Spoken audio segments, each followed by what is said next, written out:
Hello my YouTube family, welcome back to my channel. और आज मैं फिर से एक और इंटरेस्टिंग वीडियो के साथ आप सभी के सामने हूँ।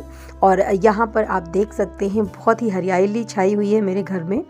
और ये है हरे हरे चने के पत्ते। और आप लोगों ने सुना होगा कि चने का साग बनता है। जी हाँ, हमारे घर बहुत ज़्यादा पसंद किया जाता है ये साग, क्योंकि सभी को बहुत ज़्यादा पसंद आता है। तो यहाँ पर चना और बथुआ, इन दोनों को मिलाकर आज हमारे घर में साग बनने वाला है। हालांकि कई बार बन चुका है, लेकिन मैं कभी वीडियो शूट नहीं कर पा रही थी। तो आज मैंने सोचा कि आप लोगों के साथ शेयर करती हूँ इसको, क्योंकि ये बहुत ही ज़्यादा टेस्टी लगता है, सबको खाने में बहुत ज़्यादा अच्छा लगता है। तो ये देख सकते हैं आप कितने नरम नरम जो पत्ते होते हैं, बिल्कुल ऊपर के ताज़े वाले, वही पत्ते यहाँ पर लिए गए हैं। हाथों से इसको निकाला गया है खेत से, और हमारे गाँव के खेत से आया हुआ। तो जब तक इसमें फूल नहीं आते हैं तब तक इनके पत्तों को साग के लिए खाया जा सकता है, और गांव से आता रहता है। तो यहाँ पर हमारे ही खेत की ये मूलियाँ आई हुई हैं, और उसी साग के पैकेट में रहा होगा, मैंने ध्यान नहीं दिया और मैंने इसको पानी में डाल दिया। तो यहाँ पर आप देख सकते हैं कि उसको हम अच्छे से वॉश करते हैं। ये पानी है, और पानी में अच्छे से उसको वॉश कर लेंगे, ताकि उसमें किसी तरह का धूल मिट्टी या कोई कण ऐसा ना रह जाए। आजकल थोड़ी सी शीत की बूंदें रहती हैं खेत में, तो जिससे धूल वगैरह है जो वो चिपक जाता है। तो यहाँ पर यह देखिए आप, बिल्कुल अच्छे से इसको वॉश कर लिया गया है पानी में। और उसके बाद में इसको धुलने के बाद अच्छे से इसका पानी जो है वो निचोड़ के अलग रख दिया जाएगा। तो मैं आपको दिखाती हूँ कि किस तरह से मैंने इसको अच्छे से क्लीन वाटर में कई बार इसको मैंने धुला है।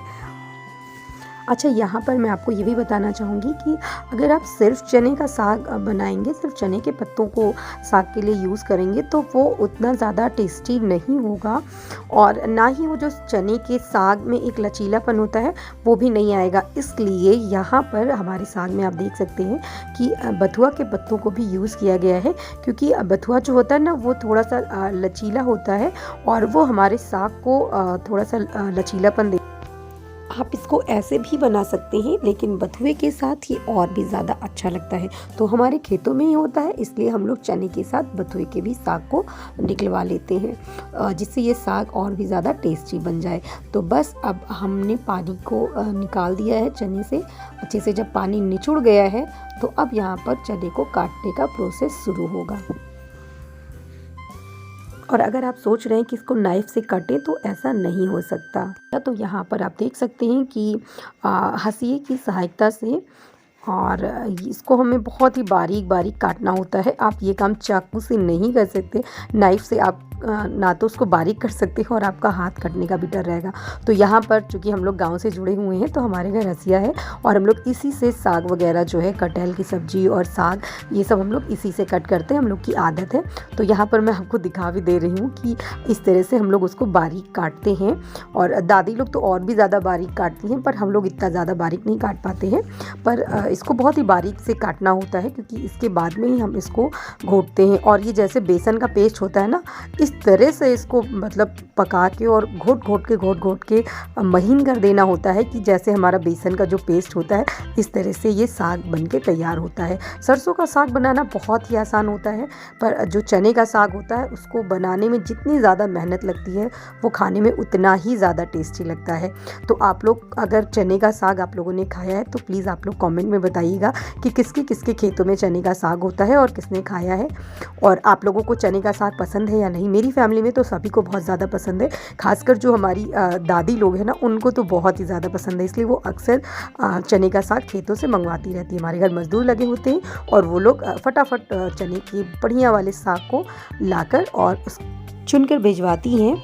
और इस तरह से आप यहाँ पर देख सकते हैं, मैंने इसको बहुत ही बारीक सा, जिस तरह से मैं काट पाई हूँ, मैंने उसको उस तरह से कट कर दिया है। और अब इसको पानी में रख के बॉईल करना होगा, और बॉईल करने के बाद फिर हमको इसको कढ़ाई में लेकर खूब देर तक घोटना होगा, जो काम हमारे घर में दादी लोग करती हैं।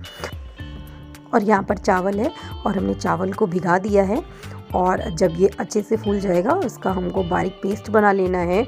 और इसी पेस्ट के साथ ये चने का साग जो है वो और भी ज़्यादा टेस्टी बनने वाला है। कुछ लोग इसमें चावल के आटे का भी प्रयोग करते हैं, पर हम लोग चावल के आटे को नहीं डालते हैं, क्योंकि इससे भी चावल का ये जो पेस्ट होता है इस तरह वाला, इससे भी थोड़ा सा साग की घोटाई में ये बहुत ही ज़्यादा हेल्प करता है, क्योंकि ये एक पेस्ट होता है ना, लिक्विड में होता है। तो जब हम साग में इसको हल्का हल्का सा डालते हैं और घोटते रहते हैं ना, तो वो बहुत ही अच्छा साग बनता है, बहुत ही सौंधा सौंधा सा उसमें से स्मेल आती है। जब हम चावल के आटे को डालते हैं तो जो चने के साग में थोड़ा बहुत पानी होता है वो उसको तुरंत ले लेता है, तो इस वजह से वो साग जो है उतना टेस्टी नहीं बन पाता है। तो यहाँ पर आप देख सकते हैं हम लोग का जो साग था बॉयल हो चुका है और अब हमने इसको घोटना स्टार्ट कर दिया है। तो यहाँ पर ये घुटाई का काम मेरी चाची जी करती हैं, क्योंकि गांव पे जो बनता है तो दादी लोग करती हैं। फ़िलहाल दादी लोग यहाँ पर है नहीं, बुआ जी की विदाई हुई थी तो दादी लोग सभी लोग गाँव चली गई थी, तो यहाँ पर फ़िलहाल कोई नहीं है, तो ये काम मेरी चाची जी कर रही हैं। और चाची जी बहुत ही अच्छा चने का साग बनाती हैं,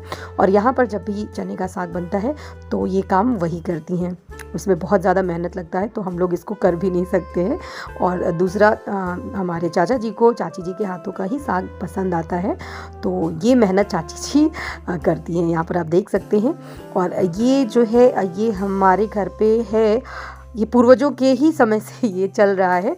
ये जो है वो साग को घोटने के लिए ही दादी लोग ने रखा हुआ था, और गांव पर भी है और यहाँ पर भी हम लोग इसी का यूज़ करते हैं। और इससे साग जो है ना घोटने में बहुत ही ज़्यादा मज़ा आता है। हम लोग शौक़ के कारण हम लोग भी चलाते रहते हैं। और लकड़ी का होता है, ये बहुत ज़्यादा भारी नहीं, लेकिन इससे घोटाई करने में साग जो है बहुत ही जल्दी महीन हो जाता है। तो यहाँ पर आप देख सकते हैं धीमी धीमी आंच पर इसको साग को घोटा जा रहा है, जिससे साग का जो पानी है वो ख़त्म होता रहे और साग महीन होता रहे। और इसमें थोड़ा थोड़ा करके चावल के पेस्ट को भी ऐड कर रहे हैं। एक साथ में हमें नहीं डालना है, ताकि इसमें किसी तरह की कोई गुठलियाँ ना बने। देखिए कितना तिकड़म लगाना पड़ता है, तब जाके चने का साग इतना ज़्यादा टेस्टी बनता है। तो यहाँ पर थोड़ा थोड़ा सा चावल का पेस्ट डाल के उसको अच्छे से साग में मिक्स करना है, और उसके बाद फिर से चावल का वो पेस्ट डाला जाएगा। और आप देख सकते हैं कि गरम गरम भाप कैसे कढ़ाई से निकल रही है, और हमारा साग जो है वो कितनी मेहनत के साथ बन रहा है। और ऐसे इस तरह से जब आप साग को बनाएंगे तो वो खाने में बहुत ज़्यादा टेस्टी लगेगा। और हम लोग ये साग जो है हमारी दादी लोग ऐसे बनाती थी, और अब दादी से चाची जी लोग बना रही हैं, चाची जी बना रही हैं, और इनसे हम लोग सीख रहे हैं देख देख के। और आगे आने वाले समय में हम लोग इस तरह से बनाएंगे। तो हर तरह के साग जो है वो अलग अलग तरीक़ों से बनाए जाते हैं। और चने का साग भी आप लोग के यहाँ भी बनता होगा, हो सकता है किसी और तरीके से बनता हो, लेकिन जो मेरे यहाँ तरीका यूज़ होता है मैं उसी को आपके साथ शेयर कर रही हूँ कि हमारे यहाँ ये कैसे बनता है। हम लोग थोड़ा सा गांव से जुड़े हुए लोग हैं, इसलिए हम लोगों के यहाँ जिस तरह से बनता है, जो गांव पे बनता था, तो उसी तरीके से हम लोग भी बनाते हैं, क्योंकि खाने में जो टेस्ट होता है ना वो वही होता है जिसमें मेहनत लगती है। और ऐसे तो बनने को तो बहुत ही आसानी से ये बनाया जा सकता है। बहुत लोग इसको कुकर में उबाल के और उसके बाद मिक्सी में चला के बना लेते हैं, पर वो उतना ज़्यादा टेस्टी नहीं लगता है। तो भाई जब हम इतनी मेहनत कर रहे हैं और टेस्ट भी ना रहे तो बेकार है। तो हम लोग तो बहुत ही ज़्यादा मेहनत करते हैं इसके पीछे, इसको धुलना, फिर बारीक काटना, उसके बाद इस तरह से घोटना, और उसके बाद जाके हमारी थाली में ये परोसा जाता है। तो जब मेहनत करने के बाद वो टेस्टी वाला साग खाने को मिलता है ना, तब लगता है कि हाँ, मेहनत का फल बहुत ही मीठा होता है। और चलिए मैं आप लोगों को दिखाती हूँ कि इसमें और क्या पड़ता है। तो यहाँ पर जो है हम लोगों ने हींग लिया हुआ है गर्म पानी में। जो घर का हींग है, ये मतलब मार्केट का नहीं है, घर का हींग है, जो हम लोग को देने के लिए आते हैं, एक हींगहार बोलते हैं, वो घर पे आके दे के जाते हैं। तो ये पेड़ से शायद वो लोग लेकर आते हैं, फैक्ट्री में नहीं बनता है। तो वो वाला हींग है, बहुत ही ज़्यादा खुशबू करता है, ये स्मेल इसकी बहुत ज़्यादा आती है, बहुत अच्छा लगता है। तो उसको हम लोग गर्म पानी में भिगा के और उसको भी इसमें साग में ऐड करना है। यहाँ पर मैं आपको दिखा रही थी, देखिए चाची जी हैं जो मेहनत कर रही हैं और हम लोग सभी लोग साथ में लगे हुए थे। दीदी हींग वाला काम कर रही थी और नित्या वीडियो शूट कर रही थी, मैं भी थी। हम सब लोग यहाँ पर लगे हुए हैं। एक चने का साग बनने के लिए कितने लोगों की मेहनत होती है। तो अगर आप लोग के घर पर इतने लोग हैं तो आपका साग वाकई में टेस्टी बनने वाला है। नहीं, मैं मजाक कर रही हूँ। आप लोग जिस तरह से बनाएंगे, और वो साग तो है, चने का साग तो वैसे ही टेस्टी होता है। खैर, लेकिन मेहनत उसमें बहुत ही ज़्यादा लगती है। तो यहाँ पर चाची देखिए कितनी देर से उसको घोट रही हैं, लेके खूब सारा मेहनत कर रही हैं। और जब हम लोग ये खाएंगे तो हमें बहुत ही ज़्यादा मज़ा आने वाला है। तो अब आखिरी बार इस चावल के पेस्ट को डालेंगे।